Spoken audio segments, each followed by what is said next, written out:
Steve tweeted it. This is the 10th regular school board meeting for 2013-14. If we could stand and do the pledge, please.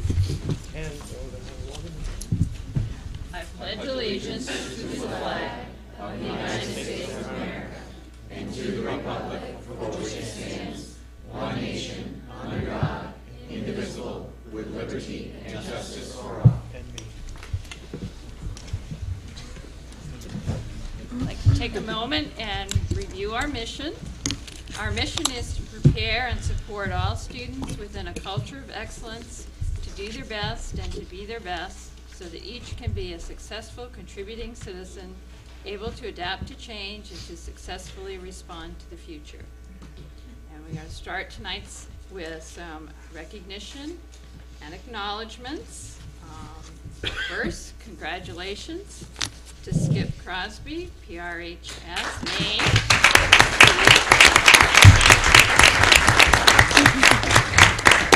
Andrew Scoggin, County Teacher of the Year. Congratulations. We're proud of you.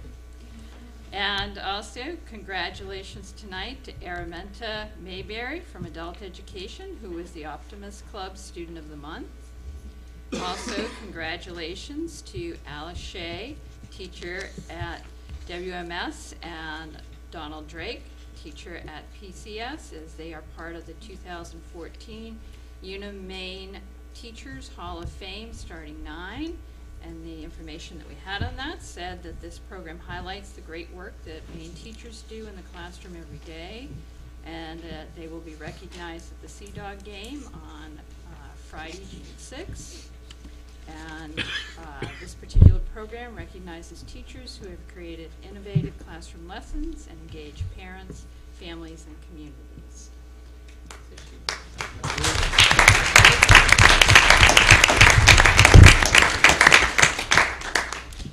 And also, each year, Poland Spring awards $4,000 or $5,000 scholarships to our seniors who are pursuing a career in science, engineering, or environmentally related field. They also host the students and their families for a dinner and a tour of the bottling facility. This year, the guidance office has selected Cody Legacy from Maine Maritime Academy in Marine Engineering Technology, Sean Mitchell, University of Maine Engineering Technology, Rebecca Mazurvia, Clark University, Pre-Med, and Matt Ravasco, University of Maine, Civil Engineering. Congratulations to them.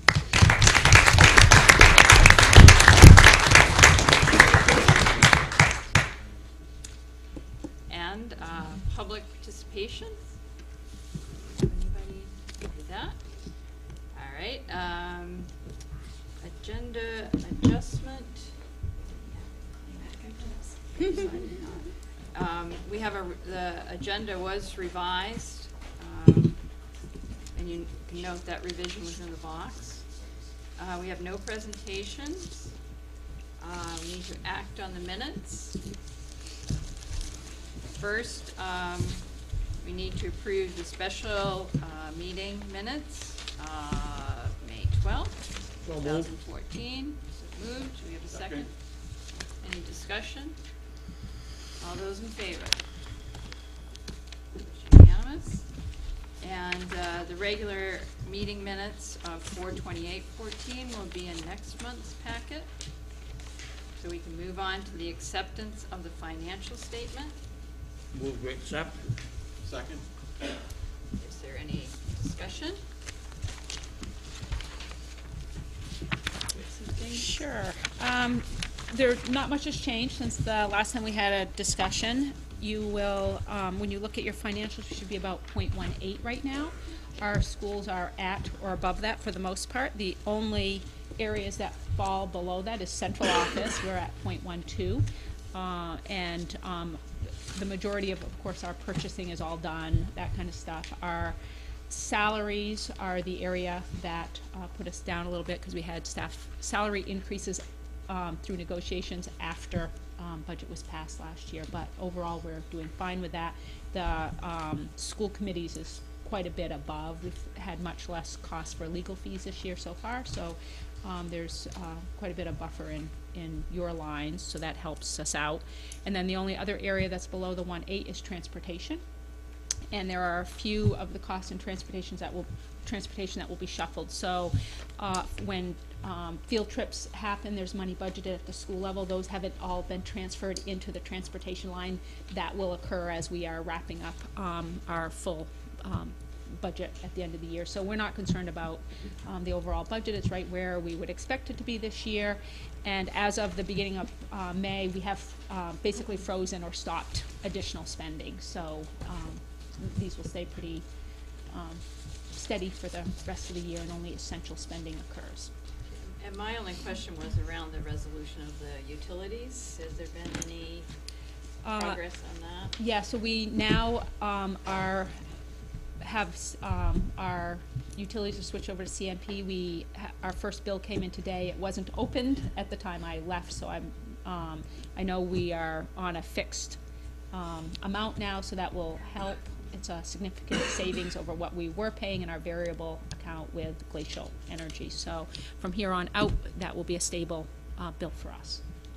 Heating, I think, is over what we expected. Those lines are overdrawn as we thought they would be with our cold winter. And there isn't any way to get any of the funds that we would charge? No, at this point, we did make a call because the last bill was, we asked to be off Glacial as of March 1st. And in the fine print, basically it says that the ending of that, when that contract ends depends on when they get the report from the next company, from CMP, and that didn't come until after. So the whole processing of the request did not go through by March 1st. And at this point, it looks like we're not having much luck getting that changed, but we're still working on it. I'm not hopeful. Are there any other questions? Okay, so we have a motion and a second. All those in favor of the financial statement? Anyone opposed? That was unanimous. Okay, for new business, we have to approve an out-of-state field trip on the National Speech and Debate Tournament. Do we have, Carrie, you want to address that?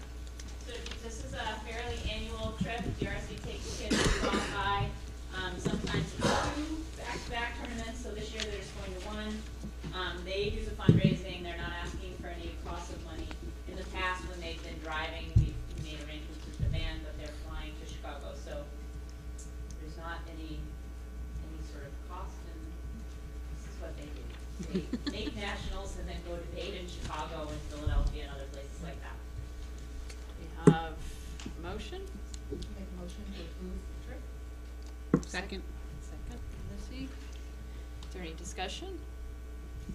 I just have the entry fee. Now, do we contribute, or do any of the entry fees come out of the extracurricular? I don't believe so. I think when Don and I talked about this, we consider it similar to New England's. Like, once they're out of in sports, like it's out of season. It's sort of this additional, you know what I mean? So if kids make New England's in track or cheerleading, sometimes has made New England's, that cost is incurred. Sometimes we help defer the cost of the coaches, but not usually. Okay. So it's a pretty clean line. Like anything that we don't budget for and sponsor is the cost is So on there. maybe we pay for the state level, but not the. Correct. Okay. I think that's true. I mean, I can check with Don, but if Okay. we do, the most would be 200, but I think he tries to keep a clean line, so he doesn't end up shoveling out money to every kid who makes everything after the regular season. All right, well, I just was trying to get some perspective around what our habits are.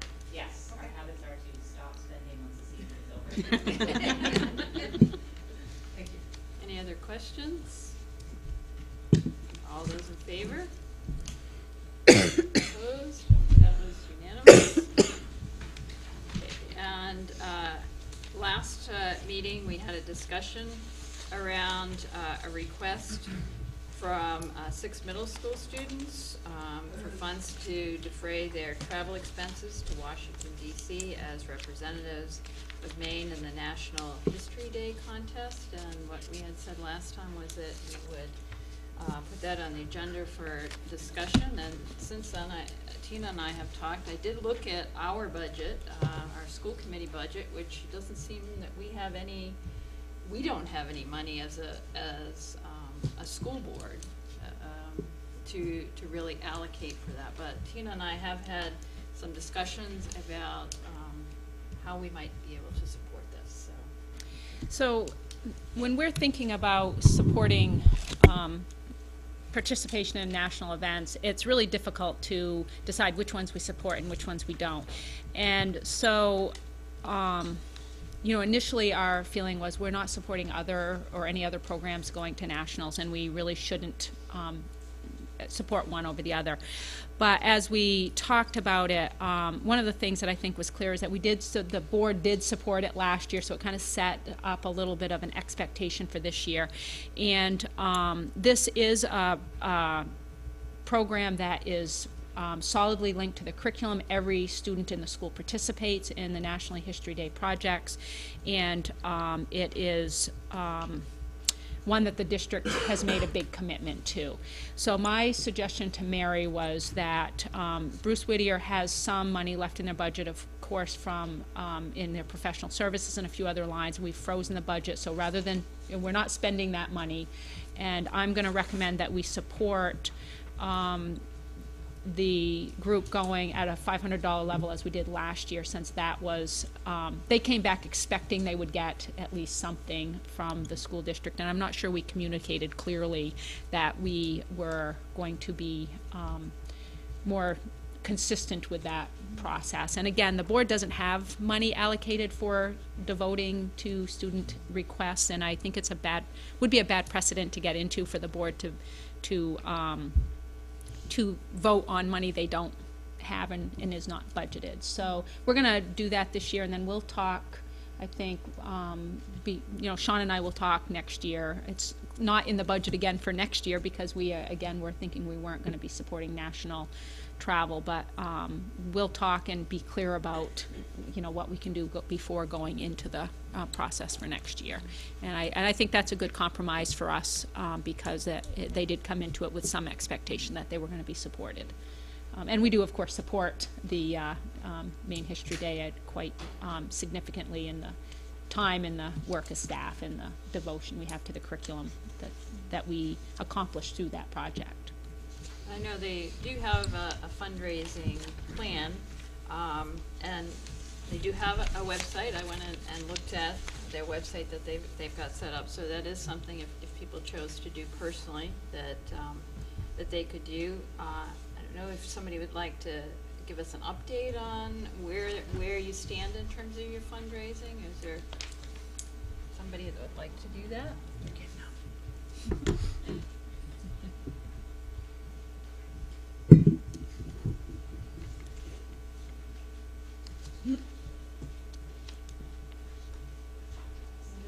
I'd like to say that we are actually now 7 as represented, 7 girls represented from the year because Bailey's joining us. She took 3rd place in state, and one of the people in 1st and 2nd place opted not to go. So we are 7 of us going to Washington, D.C.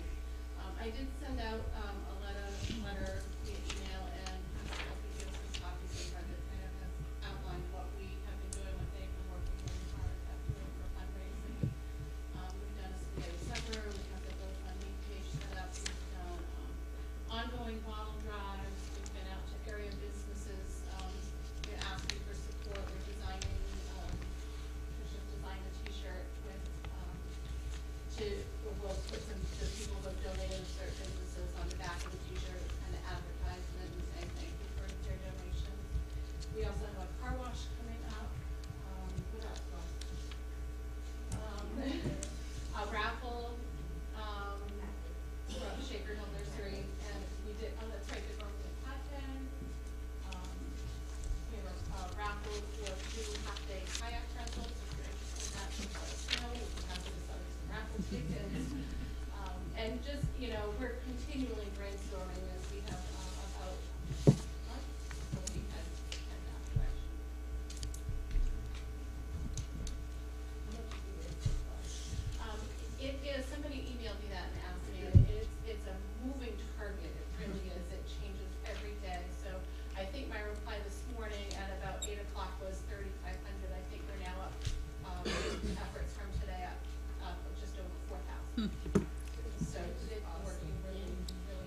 Yeah, thank you. Right there. Anybody else have any questions for them? Mary Ellen? So what was the approximate full cost of the trip again? We have, airfare booked, so that would, and we have some pretty good deals, we do almost part of that. So the airfare is about $250 round trip per person. We have housing right on the, University of Maryland campus, and they do some dorm rooms and a meal package, so depending on what package you get, $350 to $450 per person for that. And of course, there's spending money, which will take care of. We're hoping to get some sightseeing in and some museums and all that. Congratulations on your hard work already. Great. Thank you. Thank you. Okay, we had no policies. Well, We need to vote on that? we don't really, it's, No. it's coming out of Sean's budget, Okay. so, Yep. so we don't really need to. Thanks, Sean. Sean Slush. Yeah. Scott? Sorry, Mary, it's not a state trip, we already approved. All right, because we have We not. haven't. Good point. We haven't. Is, What is the date of your trip? We're leaving on Sunday the 15th, Okay. and return on Thursday the 18th. So, yeah, so there'll need to be a request for an out-of-state trip. And I know Sean will take care of that for us. And we can get that into the next, board meeting, because we have a meeting on the 9th, I believe. yes. Yeah. Yep.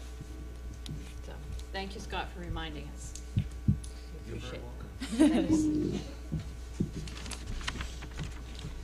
Administrative reports. And I would like to say to administrators, thank you for recognizing our outstanding teachers. That one of our goals in our strategic plan is to attract and retain excellent and effective staff, and recognition is important in that. So I want you I want to thank you for that. Within this packet, there were teachers that were recognized for professional development, conferences that they were leading. There was Skip's recognition and a nice letter from Carrie around that. And also what you were doing for your Teacher Appreciation Week. So that certainly addresses our goal in terms of retaining good staff. Thank you for doing that. Anybody have any questions, Mary Ellen? I was just gonna comment, that I really appreciated getting the updates in it as well on the transitional work that's done between levels. The discussion around, I can't remember now, there was discussion around the students that are moving from, was it Sixth grade? sixth grade to the middle school, and about the meetings that go on between the teachers at different grade levels. And also, Carrie's discussion around college admissions and what's been going on with that. So it really sort of, giving us a picture of what's going on at all levels. Anybody else? At the elementary level, I know that we had our art show, and that we're having concerts, and those two events certainly showcase our program. So appreciate that those things are happening. And Rick, I had a question about your pre-K celebration of learning. Can you just tell us a little bit about what that celebration is? Yeah, Mrs. Tobias is having all of our pre-K students and parents come in, take a look at the learning centers that they do on a regular basis. A lot of the work is displayed that they have done over the course of the year. The students also have some data available for, showing what growth they made over the course of the year. So it's just a really fun night for the parents to come in and really come ready to say goodbye. They had done kind of their own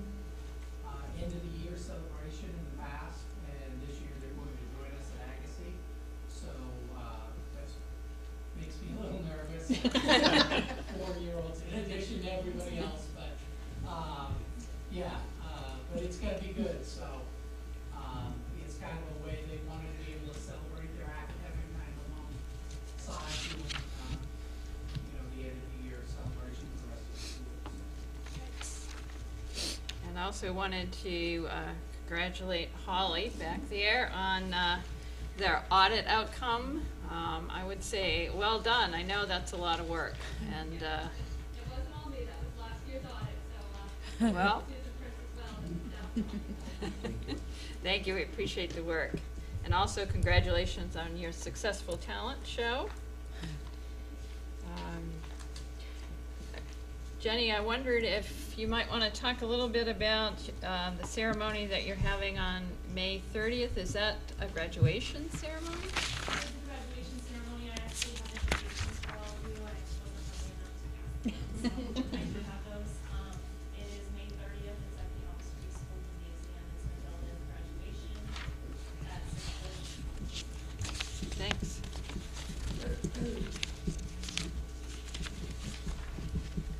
Linda, I have a question about, you talked about Smarter Balance, which is the new state test and the field testing of that.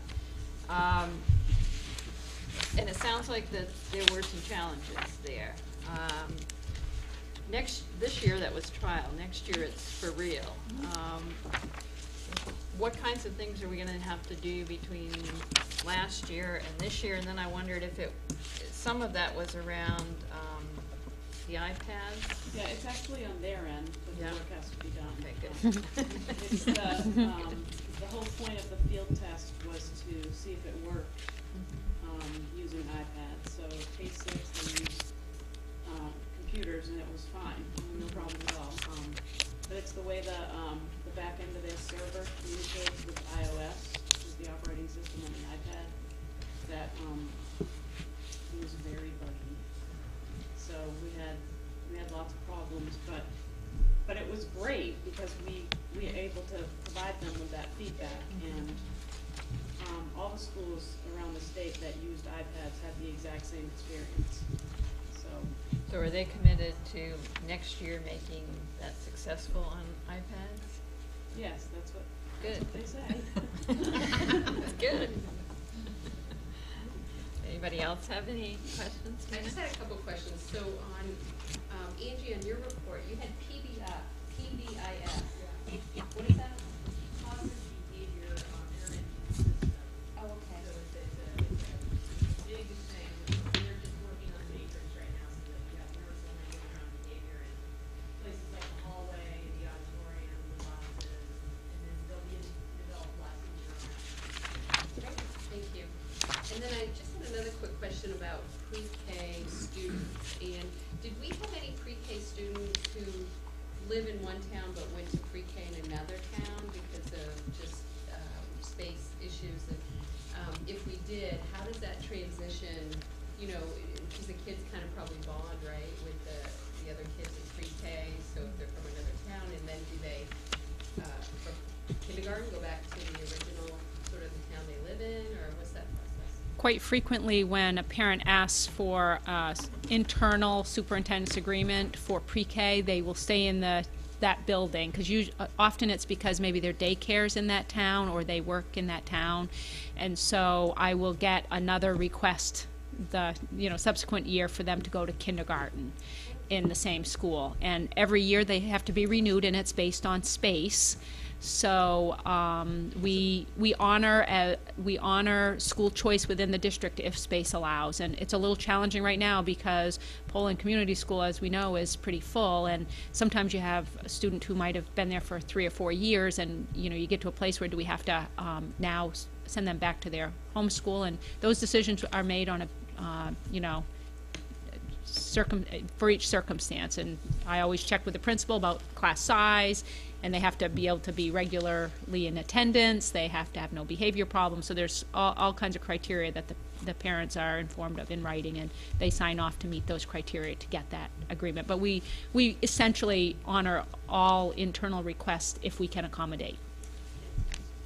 Darcy? We stopped providing the transportation though, for that, right? Yeah, there's no I think transport, there was something that we changed. I don't think we got rid of it all, but I think it was transportation. yeah, there's no transportation, and there, for students to to attend another school within the district.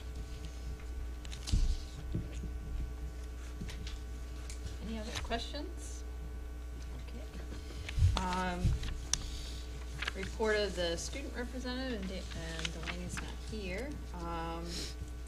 Subcommittee reports, we had 2 committees that met this evening before this meeting, because there were a couple of items that we felt we needed to get together on. In terms of the educational policy, Joe isn't here, so I'll kind of report out on that one. And we talked about 2 items, one of which Tina's going to update us on during her report, which is the process for hiring our 2 new elementary administrators. The other item we talked about was the survey, which we need to get out again to staff and community. So we went through that, made only minimal changes because we felt that we needed to, last year was a baseline, and that we needed to use that to measure growth. So we'll be working on firming that up, which was the staff survey and the community survey. So that was pretty much the report out from that one. Facilities and transportation, Aaron? Yeah, Kim? so Kim did quite a bit of legwork for us on the memorandum of understanding with the town of Poland, and we do have a signed agreement right now in place until June of 2015. Made the required changes to we will be in charge of who has access to the building per RSU. So they no longer have a say in who's hired to work inside there. They don't have that phrasing in there, the wording any longer. And then also there was some verbiage changes on whether or not we had to exclusively purchase sand from them. If we can't agree on a price, then we have the right to go elsewhere and seek out that.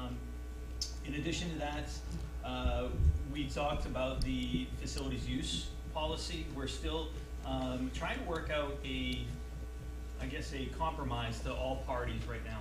One of the things that we have already put into place is the facility use request form now has a note on there for events of 100 people or more that police and fire department will be notified, and it also requires who they spoke to and when. So the officers' names are going to be on there, so it's not just a honesty thing where somebody could slide that under. We also had some legwork done for us by Kim through some insurance agencies, got some quotes, not necessarily quotes, but information of who's local, who provides the type of information that we're looking for. And we're currently discussing some information that she got from local schools around, about their policies and whether it's required or suggested, which groups fall under what category, whether it's required or suggested. And Kim's going to break those down to be able to allow us the opportunity as a board to say if this is something we want to move ahead. Right now it looks as if we are going to be having that list created and sent out to us with the guidance that we can research that, digest that, and make an opinion and come to the next board meeting ready to put something either to vote or move on from it. So we're hoping to get everything wrapped up by the next meeting. And then the last thing that we talked about was the sale of technology education tools at Elm Street. Gary's got a whole room full of tools. Some jigsaws, there's vices, there's miscellaneous, mostly mechanical tools in there that have been there for 5 or so years that are getting moved around, getting broken, they're in the way. That room is going to be used for different things moving forward. So we have given him permission to kind of get an audit list together, put something in the newspaper saying we're going to have these items for sale or for bid, and once he gets all that, then we'll be able to move forward with where we want to go with it. That you mean, like, will it be sent to us too? We don't get the newspaper, but will it be sent to board members? I can ask that it can be, but I think at this point he was just going to be putting something per the policy. It says we have to put it in as a public for 1 week, and then from there we have to go to a sealed bid. a lot of these items don't have significant value, so what we had decided, rather than doing a sealed bid, to do a silent auction on everything. People can write down whatever they're willing to pay. At the end of the evening, we will pull out whoever's the highest, we'll call them and say, congratulations, you just got this. Would it be worth putting on the website as well for RSU, just so that, again, it's just Yeah. another avenue of Sure. advertising for folks? Yep, I can ask. I'm not sure how we would do that, but I'm sure you two. Yeah, Can us school board members bid on that stuff yeah. I don't see why not. legally? I would It's assume so, wi- 'cause it's a. We're not making There's nothing in the policy that includes that. Okay. Good. Well, you're willing to pay the highest price. Money talks, the what walks. Okay, anything you want to add to any of that, Kim? Oh, sorry. Kimball, what, I huh? was thinking we're getting somewhere. Just that, no. But All right, Ki- and, I got one. Kim, did we Steve? have to get school board approval to do that? We had- discussed that. Right, no, we discussed that money going to the general fund, but as far as Yes, this. thank you. Yes, but as far as this goes to the information exactly to the following policy. Okay. Thank you. And the policy basically says the superintendent can declare equipment obsolete or surplus, and so the board delegates the authority to the superintendent. So as long as people are informed of the process, we're meeting the guidelines in that policy. Gary said, just to add total equipment, he said, he had some carpenters in and out and parents, who are in that industry look at it, and he said, total, they're looking at, on the high end, $400 for everything altogether. So he just basically doesn't want to see it scrapped, he just wants to see it do something where the general fund can get some revenue back for it. I'll give you $425 for that. Done. Oh my God. Gary's not here, I can approve it. Can I ask a question? Yes. Change the subject though, I had a question on Kim's report. I don't know, or is that a time now to ask? No. Go ahead. So under transportation, you said, I have received information from RSU 52's business manager on subbing out busing. Yes. So can you explain?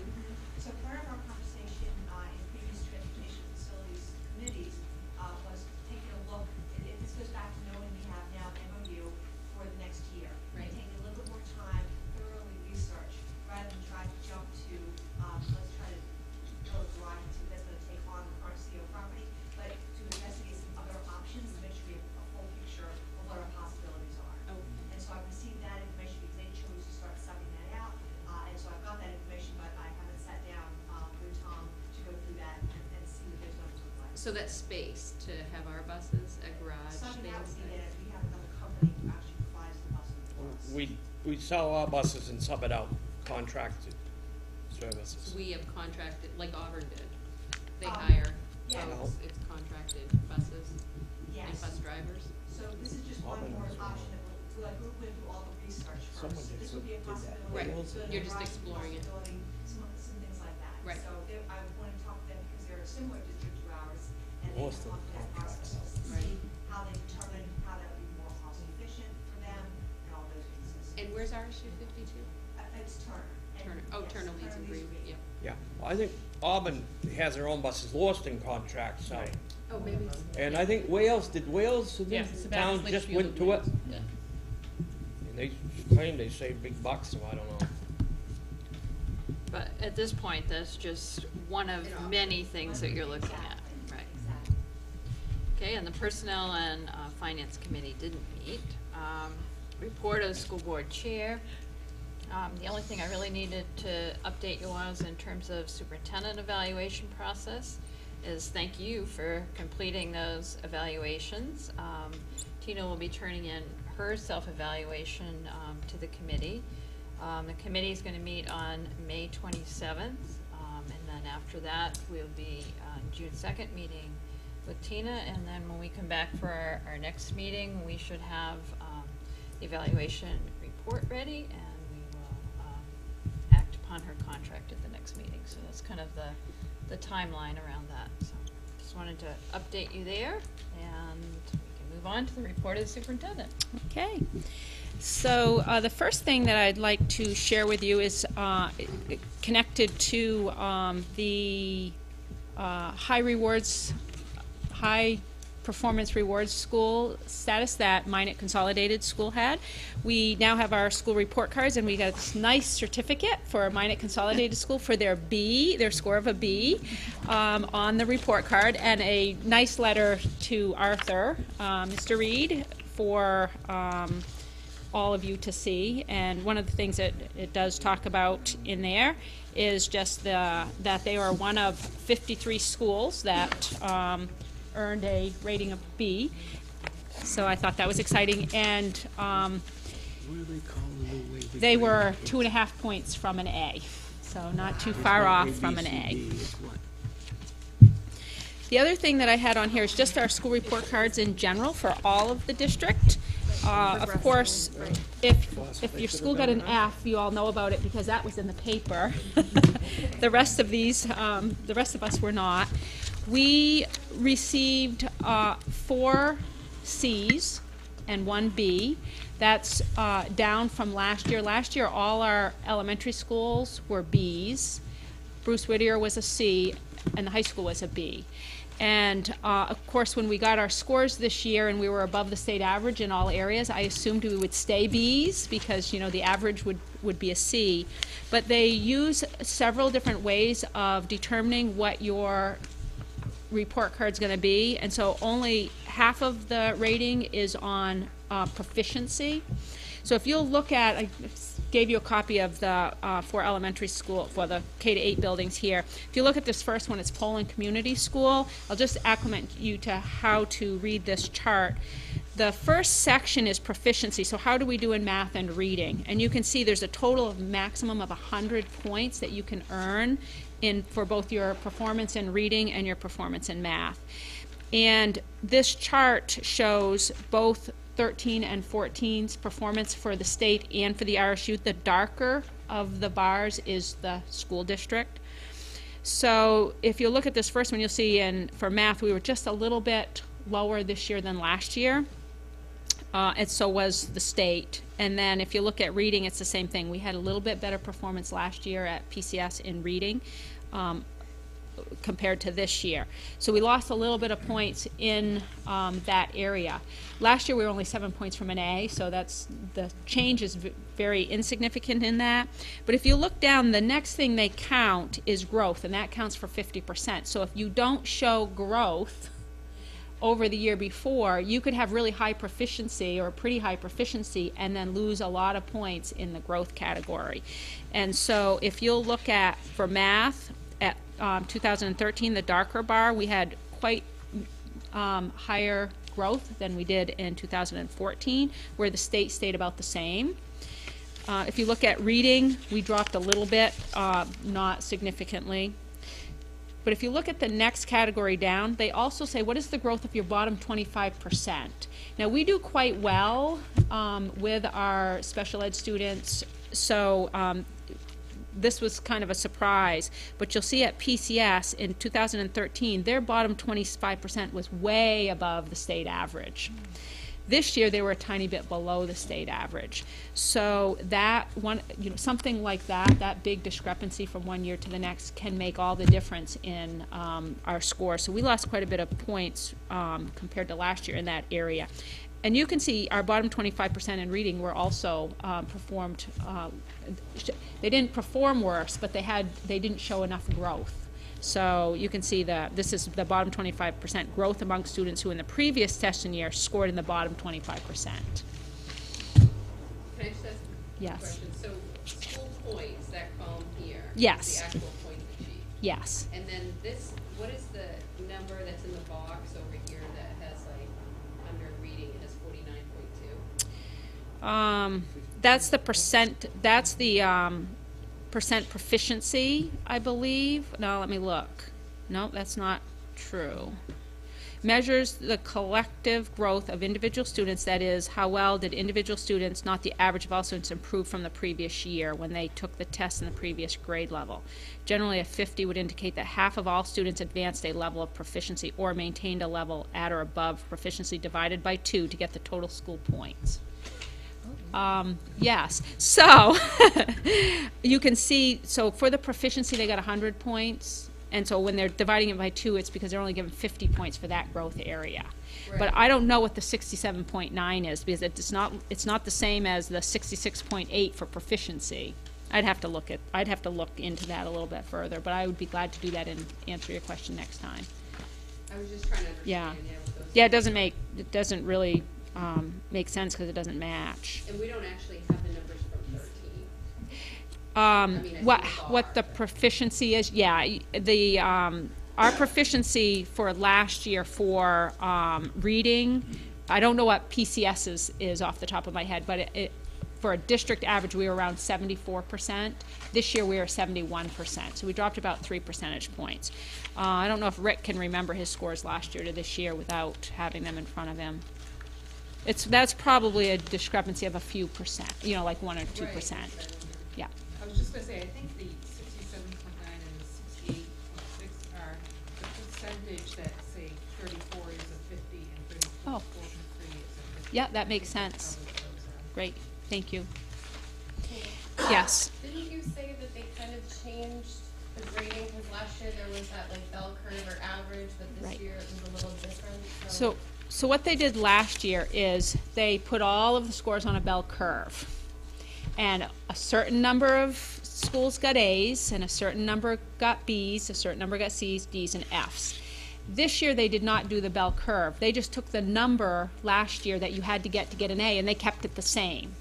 So if you didn't show growth, like I think they said there were a lot more schools this year, and I can't recall the number, but there was a significant number more F's than last year, because of course you got that growth model in comparing them to last year's scores.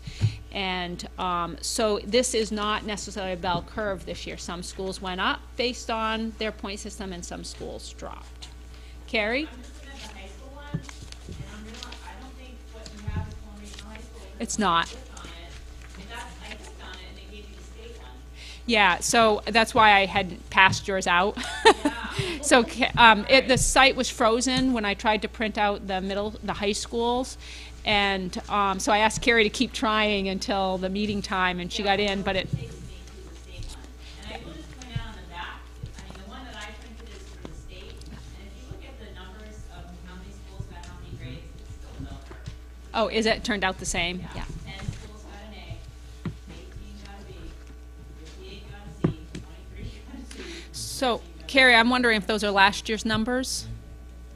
It says 2014. Okay, okay, great, thank you. I'll try and find the high school one, I don't know why it's not coming out. If you, that's okay. And if you look at the second page, there's some information that I think is interesting for the district as well, is they have the average years of experience for teachers, and it will have Poland Community School has 16.2. The average for the RSU is 14, and the state average is 16.7. So you can see for Poland Community School that they're close to years of experience that the state is. If you look at a place like Bruce Whittier, they're quite a bit less than the state average. They're, I think, 13% is their years of experience.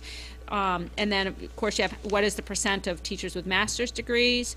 Poland Community School is right on with the state average, and then, of course, it has free and reduced lunch. And this is an amount spent on regular education district level only, so it's not Bruce Whittier's average, but it shows that we're about $600 less than the state average, which I'm curious about that because the DOE's website had us about $1,200 less than the state average overall. So I don't know exactly where that number came from, but I'll ask a little follow-up information. So that's kind of, but it says, district level only available. Oh, I see what you mean. I thought meant that. So does that mean, because I thought our actual cost was more than that. Well, so this is regular instruction, so that might be why it's that different. Okay, so it's not like the over EPS and No. that, okay. Yeah. Special Well, and we would have some, we might have some of our regular instruction over EPS, but this is compared to the state average just for that one article, that one warrant article. So the information is the same for the other schools, well, it's in the same format as the other schools. Each school has a different reason, you know, maybe why it went from a B to a C if that was the issue. You'll see Minot is next. Again, they're 297.2 points. You had to have 300 to get an A. And again, you can look at the chart to see the difference in and how we compared. And what I would remind everybody is that you got to look at both the categories of proficiency and then the two categories for growth to really understand where there might have been a difference. If you go to Elm Street School, they were there. You know, it's interesting to look at the trends, because if you look at their bottom 25% for math, this year their bottom 25% did better than last year in math. And then if you look in reading, they had quite a drop in their bottom 25%. So you know, every year is a little different, and it just depends on you know, the students on that day, and it is a snapshot of what they can do on one particular day. And again, every school had a little bit of a different area that might have brought them down. But I was disappointed. I think the administrators and staff were disappointed, because we did have good performance with being above the state average in all areas. So we thought we would maintain our Bs. But oh, great, thank you. And yeah, so the high school remained as I think they were a B. They're a C. Bruce Whittier's the one that maintained the C average they had. We expected them to go to a B because they had some increased performance, but again, that other variables of growth have impacted the bottom line. So. Well, Cameron's back. Yeah. So, any questions on that before I move on? One of the things I wanted to mention is some of you may have seen the report for the in lieu money for administrators, and some school systems getting in trouble for elevating principals and superintendents' salaries through in lieu. I wanted to assure you we're not doing that. I've had that question raised to me a couple times. We do have some in lieu for our administration if they're not taking insurance, but it's considered a healthcare benefit, and it's not part of the salary. So I want you to know we're all in compliance there, and we don't have any issues in case you were worried. And then the last thing that I wanted to talk about is the principal search process. We have our advertisements went out a couple weeks ago. It was in the paper again this week for two principalships for both Elm Street and Minot Consolidated. We have 6 packets in central office right now. 5 of the 6 are applying for both positions. So we have decided that we will combine the committee and interview the teachers, the applicants, and then determine our top candidates for each position, because it doesn't make sense to have candidates come in for an interview one day, have to come back in another day, and then have to come in for a third interview, especially when you know, they have jobs and have to work around employment. And we, again, as a committee, it's a lot of time to double interview the same person. And our tentative schedule is that we will try, depending on if we have enough applicants, we feel comfortable with the applicant pool, would be to review applications at the end of May, with a goal of setting up interviews on June 3rd. And if that goes well and we have a viable candidate, we can get references checked. We would do second interviews on the 5th, possibly the 6th, with a goal of having a candidate for this committee on the June 9th meeting, so that we are set for a July 1st start, or whenever the person can be released from their contract, if they have one. That may be a bit, that may be too short of a timeline, and we may find out that that doesn't work. If we need to, again, if we have to make sure we do thorough reference checks, and the person may need more time to decide. We may need to reopen or extend the search if we don't have, you know, a candidate that we feel is, you know, the best candidate for the needs that we have. So I just wanted to give you a heads up, and I would like to have, so we're going to have a teacher from each school, we're going to have a parent from each school, we'd like to have a board member from each town, or at least 1 or 2 board members on that committee, and I don't know, do we want to ask people to send me an email if they're interested in being on the committee? That would be great, and if you would do that within the next few days, that would help us to solidify that committee. And so, and then of course we'll have the central office administration. Kim and I will be on the committee. We'll have Carrie and Rick Benoit on the committee, so we have administrators at the building level as well. So we feel, and probably administrative assistant or both on the committee. Yes. What, now, I know obviously it kind of depends on the candidates and their schedule, but I'm just thinking for myself, if I want to be involved, like I've got time constraints Yeah. as I work in the day, during the day. Yes. Are you looking to do this during the day, some at night? So what we're tentatively thinking, again, depends on how many candidates you have that you're interviewing and all of that piece, but we were thinking something along the lines of a 3 to 7 or 8 o'clock at night, and have them like back to back so that we can get through, if we need to do 4 or 5 interviews, that it would be, you know, all in one evening, and really try to push them out. And that means you're not bringing people out two nights in a row to get through, you know, 5 or 6. But if you're really interested and you can only do evenings, and I hear from the board that you'd want us to do only like 5 to 7 at night or 5 to 8 at night, and we have to do 2 nights of interviews, we could probably do that. But right now we would like to do 1 night of interviews and try to get them all in from 3 to 8 o'clock. And so after that, that committee will be an advisory. They will make recommendations of who they think their top candidates are. The top candidates will come to Kim and I will have a second interview. And Mary and I reviewed the policy. That's what the policy says the procedure will be. So Kim and I will make the decision of who the 2 candidates are, one for Minot, one for Mechanic Falls, and we will present those people to the board. Like I said, hopefully by June 9th, and I'm assuming that you would like to meet the candidate before voting, so I'm thinking we might want to have like a meet and greet, or time for the board to meet with that person like right before the board meeting, so maybe a 6 to 6:30 meet and greet time to talk to the candidates and then maybe ask questions or whatever, but I'm open for feedback, questions. Yeah, I guess I'm dumbfounded. Explain again who gets to choose. So the first committee, the committee of 12, will send the best candidates forward to Kim and I will make the final decision of who our principal will be. And then it will be brought to us Yeah. for a final vote, so. Yes.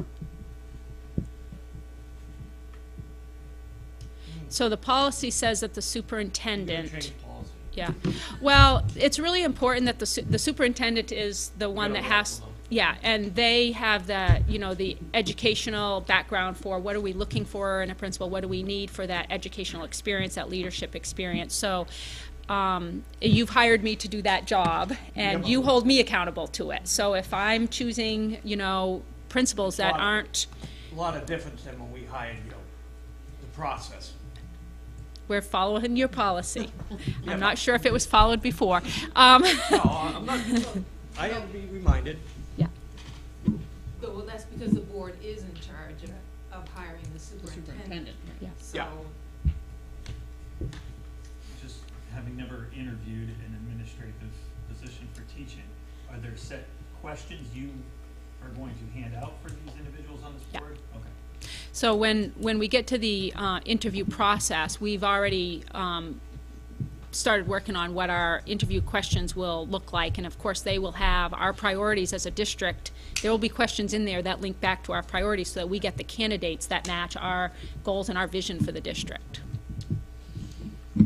Are we looking for past experience as principals? Are we open? So we have 2 very different schools. Of course, if we we would prefer to have experienced principals. And we don't know what our candidate pool Right. will bring us. Beth, you answered the question. Yes. You would prefer it. Yes. Okay. How do you choose the parents? So I have had 2 requests, one from Minot and one from Mechanic Falls already, and I've spoken with the principals, and they felt very, I said, does this person kind of represent your community? Do you feel like they would be we have to make sure there's a really confidential procedure. So is this somebody who you feel like would maintain confidentiality? And both of the candidates seem to have good standing in the school and would be good candidates. So I feel like because we have 2 very interested people that took the effort to contact me, that if they are our only 2, then they will be the 2 that we select. If we have more, then again, part of the process is, it could be just, considering their involvement in the school and that kind of thing. But I think we've got 2 strong parent candidates already, so I feel comfortable with that. We hadn't really determined how that would go yet, but so we could say first come, first serve. But if we have more, we'll have to think about that process. And then since I'm a parent at one of the schools, am I still an option? You can be on a school board member. Yes, absolutely. Yep. No, that would be fine. So I just had a question about, because I think the process sounds fine, and I just had a question about sort of at the end now, when the board is asked to approve this candidate. So I would just ask that we could get a copy of their resume. I know many times we only get sort of a snapshot from folks that we're hiring, and being this kind of position. And I trust the recommendation from the committee and all of that, but I mean, it would just be helpful, I think, for us to have that ahead of time. And then, as you mentioned, maybe there's a process where just informally or something, we can do kind of a meet and greet kind of. Yeah, I think you're right. With administrators, there needs to be a higher level of, disclosure of what their credentials they're bringing forward. And, we will have, again, the committee making, that decision based on the criteria we set up. But we'll make sure that you have the packet that is turned in for review before that meet and greet time, in case you have specific questions about their strengths and things that they've highlighted. Something that sort of raises, and then you all already know, as part of the committee, yes, we discussed this or something, so. Yeah. It'd be good to just. Don't make your committee too big. Yeah, if you go down through all of those people, the administrators, 2 board members, 2 parents, 2 staff members, it gives us a committee of 11 or 12 people, which is, I was kind of hoping to keep it at 10, but I think 11 or 12 because we're combining the 2 interviews.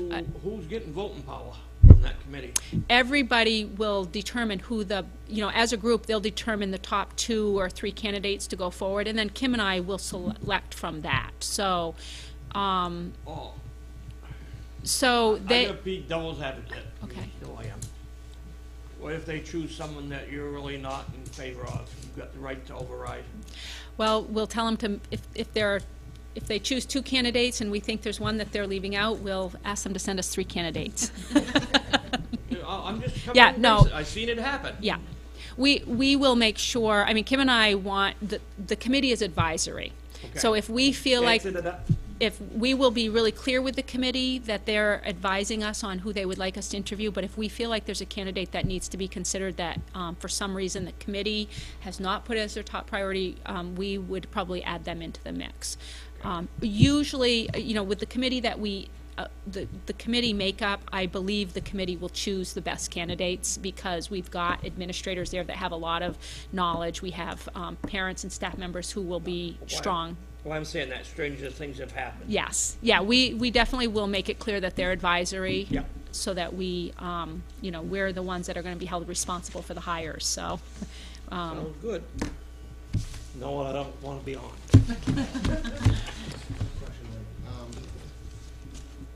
We're in a very unique situation here as a school board where we have, as our school board chair, a former principal, both of those buildings.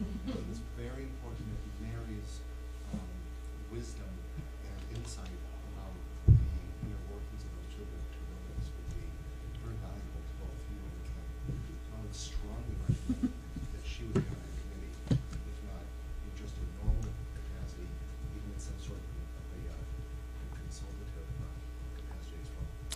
So I spoke to Mary about that. We've had several conversations, and you know, Mary's. I'm sure Mary would do whatever we ask of her, but she did raise the whole idea that it's also a conflict of interest a little bit for her, because she does have such a great reputation and history there that it can also be a little bit of a shadow for anybody else. And so we talked a little bit about that. I would be very comfortable with her being on that 12-person committee. She said she thought the final committee should just be Kim and I per policy. But depends on, if you guys send me your request to be on it. I don't know if Mary is going to do that, but I think just like everybody else, she would be more than welcome, and I totally trust her. You said that she would be willing to do whatever you asked. Did you ask Yes. Yeah. Yeah. And I have 3 little ones that probably wouldn't appreciate it either, so. And maybe a grown daughter who might not appreciate it. It's possible. Thank you, Scott. Any other questions? Okay. So we had some resignations. We have Angie Taylor, principal of Elm Street School, has turned in her resignation. So Angie is back there. That was big news for us. Angie, Angie back there? Yes. So that leaves a pretty big hole in our administrative team, having to hire 2 people. So that's always a little hard to take, but. Yeah, I just wanted to make a comment and to thank Angie, because she had to follow in Mary's footsteps. And it was right when Elm Street School was declared to be a SIP school, so there was the challenge of that. But I also wanted to go back and acknowledge the hard work and the extremely successful program that she developed at the high school for our alternative ed students who were desperately falling through the cracks at the time, and the success of the DPAC program has been exceptional. So I wanted to make sure that we acknowledge that, and thank you very much, Angie, for everything that you've done for all of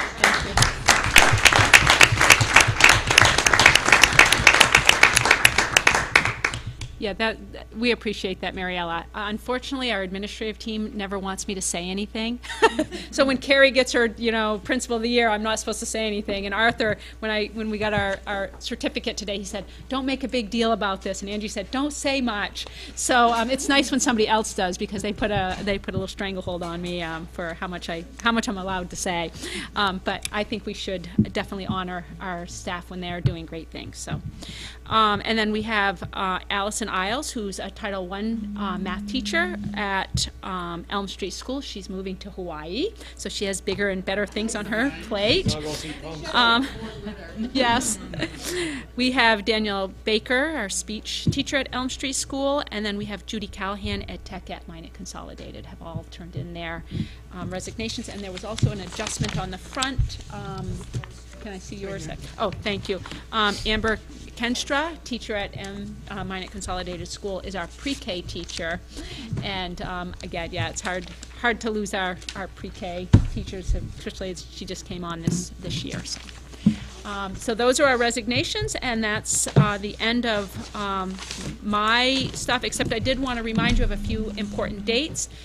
We have May 30th, our adult ed graduation, June 8th, our high school graduation, and June 12th is our middle school graduation, or I think they call it a graduation or celebration. Okay, so May 30th, adult ed, June 8th, the high school, and June 12th, the middle school. And we hope that you will be able to attend.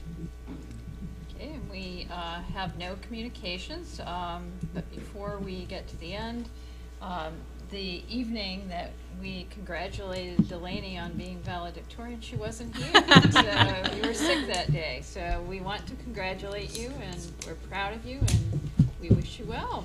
Good job.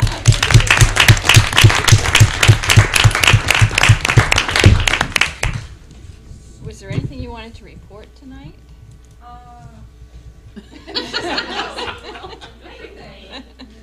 How How about maybe the Guatemala? Oh, that's right. Yeah, our yes, of course. Dr. Vu Yen is going to be our commencement speaker this year.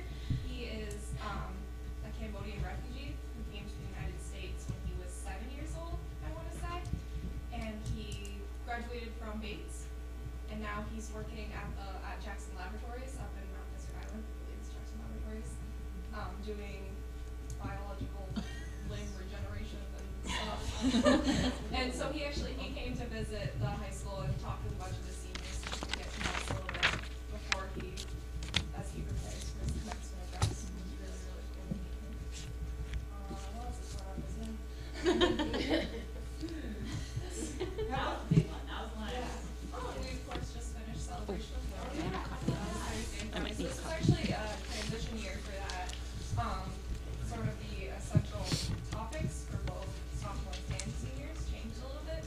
So for sophomores, instead of it being focused on a career path, it was more focused on who the student is and where they want to go. High school. And then the thing that was different for seniors is rather than doing a hypothetical situation for our essential question, we actually had to have a physical product to be able to produce after. So it was interesting to see how both of those presentations changed and think about how they sort of evolved over the years. Did you want to share what your project was?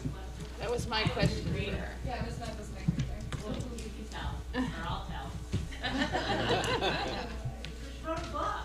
She wrote a children's book. Oh. She did, consulted with Ann Hobart over at Maya Consolidated School, published it through a website, so she's got a hardback book that may live over at Maya, we're not sure yet. But we've gotten a lot of good feedback from our roundtable advisors and from kids who sort of feel like they accomplished more than what we've in the past seen. So it was a really good experience. Lainey did an awesome job, and I saw a bunch of more awesome ones. So it was a good 2 days. Long. I was gonna say title of the book. Healthy, sick, It was to help kids avoid peer pressure, right? I think so. That's what Yay.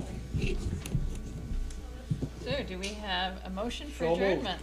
And a second? And a second by Tina. All those in favor? Okay, thank you. Now we can go eat, Steve. Where we going? Well, I was going home, but. When she said we're going to eat, I thought that was an invite. It was an implied. That's farmer talk.